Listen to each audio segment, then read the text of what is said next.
Hey everyone, this time on Tim Talks Audio, how to help out your future self. A few years ago, I was working in a studio with a producer who was writing a song that they wanted to pitch to major label artists to then scoop up and put out as their own song. And so he was producing and writing the song, and I was helping record and mix the track. Unfortunately, that song never got picked up by any artist. It's not to say that it didn't work, it just didn't work for those artists at the time. Because that song sat on a shelf for 3 years, I thought nothing was ever going to come of that song, and it was kind of unfortunate because it was real fun to work on.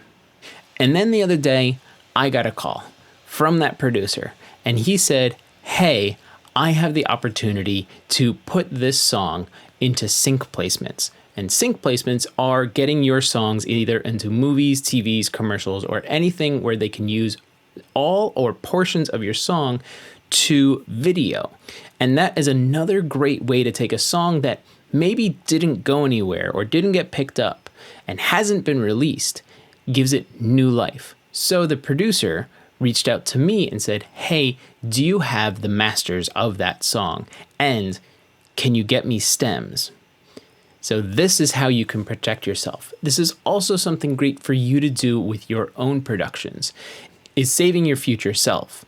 Something to do at the end of your production. You've done your recording, you've done your mixes, you've done your masters, and maybe the song just didn't blend with the rest of the album you worked on, so you dropped it. Or you tried to pitch it to some artists to scoop up for themselves and sell the song, but that didn't work out either.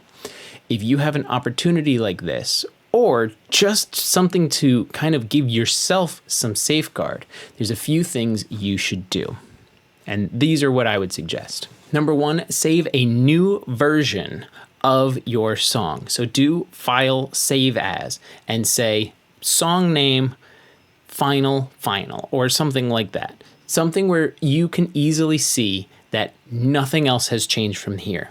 You wanted to make it something easily recognizable by yourself so that you know that this was exactly where you stopped. You didn't do anything else from here. This way, if you need to recover the session in a newer version of your DAW, you can always do that. Thankfully, with Studio One, all of the files are forward compatible. So when you go from version 3 to version 4, version 4 to version 5, and into the future, your old song files can be read by the newer versions of Studio One. In other DAWs, that may not be the case. So, number 2, export stems. When you export stems from your session, what you're doing is printing everything to just smaller versions of themselves. So all of your drums to a stereo file, your bass to a file, all of your guitars, and all of your processing should get printed to all of that as well. Also, do this. Give yourself another version of the final mix. It's going to be in that same archive folder with all of your stems, and it's just an extra backup copy, which is always great to have. But when you print your stems, it gives you opportunities. If you get something like a sync placement, you may not use the full version of the song. You can pull your stems into a new session and just load in the drums, the bass, the guitar, like all of the music portions, and create what's known as a TV track, where it's just the music of that song. You can also do something different and just pull in the vocals and create an a cappella version. You can create another version where it's the music and just the background vocals. There's lots of flexibility that you have when you print stems for future use.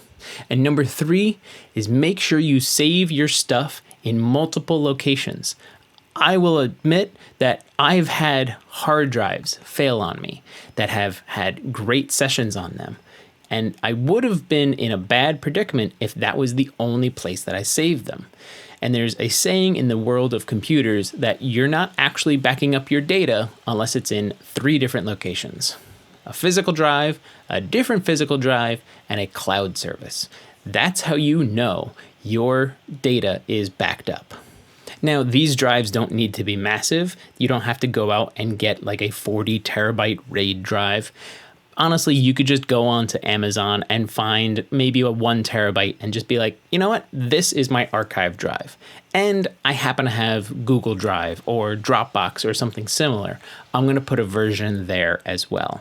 This will protect you in the future because you know that your data is recoverable wherever it may be. Even if you recorded it a few years ago in a studio that doesn't exist anymore, much like the case I was in. So there you go. There's a few tips to help protect future you from anything that may come up from either your own works or works from your artists. Maybe something doesn't take off but has new life a few years down the line or even many years down the line. You're not going to always be able to roll back to an older version, or you may not have those plugins or anything anymore. So being able to give yourself backups and different versions and stems is that safeguard to help protect future you. That's all for now. If you found anything informative, please like and share the video. For more, visit timflansbaum.com, and if you have a question, ask it in the comments and I'll answer it in a future video. Thanks for watching.